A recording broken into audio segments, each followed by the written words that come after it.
Hello and welcome to another Mastery Achievement tutorial. This one is for Ludicrous Speed. This is the one where you get to fly the Hyperion and you have to do the whole level in 11 minutes or less. This one is a little bit more difficult than most of the other Mastery Achievements, so it could be a little bit challenging. I'd understand why you're here watching this video. There's not a really easy way out. There's not a trick I can tell you that'll just make this easy, but I am going to give you some general advice that'll get you through it at the very least. To start, I wanted to go through a couple of videos, real short here, and I just want you to see how much damage the fighters do. I think if you were like me, you might underestimate their value and just kind of throw them away when you have them. It's really important that you don't. You'll see here in the first clip, I attacked that space station without any fighters, and it took 17 seconds if you're watching the in-game timer, which aren't actual seconds, of course, but the point stands. Here when I use the fighters, and you'll notice that the fighters even didn't get there for a second or two, it only took 10. So that's at level 10 when you have 10 fighters, and it could be different at different levels. I didn't try it. I figured 10 was in the middle, so that was a good point to try it out at. I kind of doubt it changes very much though, because your ship DPS goes up, but so does the fighters. Anyway, what it tells you, the bottom line, is that you don't want to lose your fighters in one terrible engagement. Be careful with them and use them when it makes sense. And don't put them at risk unless you can't avoid it, or unless you know there's a repair bot coming up to replace them all. Alright, so here we are with a full playthrough. The first thing you want to do is just keep moving. Obviously you run across a couple of fighters and there's so few that they can't actually do any damage to you, so just run through them as quickly as possible. And then you're going to run into this big bunch of them, and you're going to get the ability to send out your fighters. You want to immediately do that, because they're going to not only help you absorb the damage from the other ships, from the enemy ships, but they're also going to double your DPS, help you dispatch those enemies a lot quicker.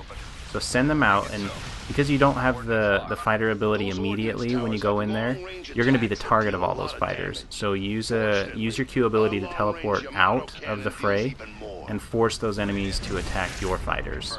That'll help you absorb some damage. Once they're dead, send the Yamato cannon at the space station and then kill it off the rest of the way. You can be pretty reckless there. You saw I was almost dead, but it's okay because we know there's a repair bot immediately following it.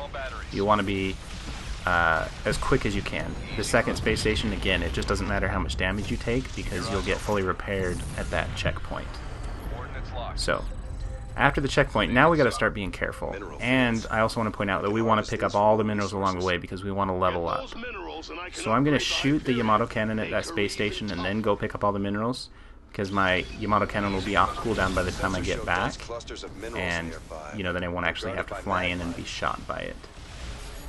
Try not to take any damage from those mines. It looks like one did hit me there. It's not too big of a deal. So I can finish off that space station and go on. I want to point out that using the Q ability to move is an advantage. You can move faster with Q. It is faster than just flying, about 25% faster when I tested it.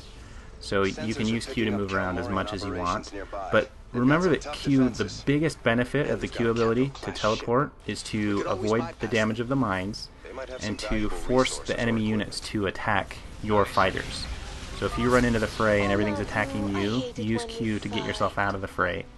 And a lot of times, depending on the timing, you can teleport backwards into some of your reinforcements, because periodically your space station is sending up a bunch of reinforcements. And if you're taking too much damage, you can teleport backward and let your reinforcements catch up and tank some of that damage for you. So just remember, we have enough time to kill everything. That's assuming that you don't spend the entire level with 0 fighters. So you got to make sure you have enough fighters, because they're increasing your DPS by a lot and helping you burn through all of this at a pace that's quick enough to be able to get the achievement. So if you find yourself always out of fighters, you're going to have a problem. You're probably going to run out of time. As long as you keep your fighters up, you'll be able to kill everything quick enough to get the achievement. The secret to keeping your fighters alive is to not teleport into the middle of great big combats where the fighters get destroyed really quickly. It's not any faster to fight things in huge groups. If you just make sure you're constantly shooting at one thing, that's much more efficient than shooting at one thing while 3 things are shooting at you. Obviously that's a quick way to to die. So that's the biggest trick I found in the 3 or 4 playthroughs it took me to get this achievement. Is you just want to not take so much damage that your fighters are dead. Other than that, you can be pretty reckless if you know there's a repair bot coming up, and you get quite a few repair bots in the last stretch, in the home stretch. You start killing all the enemy battlecruisers, and a lot of them drop repair bots, and that'll help you keep your fighters up. So at that point, you can pretty much, you'll always have 12, because you'll be at max level. So you saw me hit level 3 there just a second ago when I picked up that patch of minerals. You will only get level 3 if you don't miss very many minerals. I think I only missed 1 patch down there, and if you miss any more than that, obviously you won't hit level 3, and every little bit counts. There's quite a bit of stuff to clear up here, so I think it's useful to make sure you don't miss too many minerals so you get that level 3. So you can see those reinforcements came in just in time to take a bunch of damage, and that really helps. So if the timing's not quite right, you can always teleport backwards. Don't be afraid to do that. As long as you're always engaging stuff and fighting it, you'll probably be just fine on time. What will get you into trouble is if you're flying around a lot of the time without actually shooting at things. So just take note of where the repair bots are. There's another one right there as you get this last big group of minerals. There's another one right after we clear out, about halfway through this home stretch. There's another one. So once you get to this point, there's kind of repair bots all over. You don't have to worry about it too much, as long as you don't find yourself in the middle of the battle taking a bunch of damage. Keep your eyes open.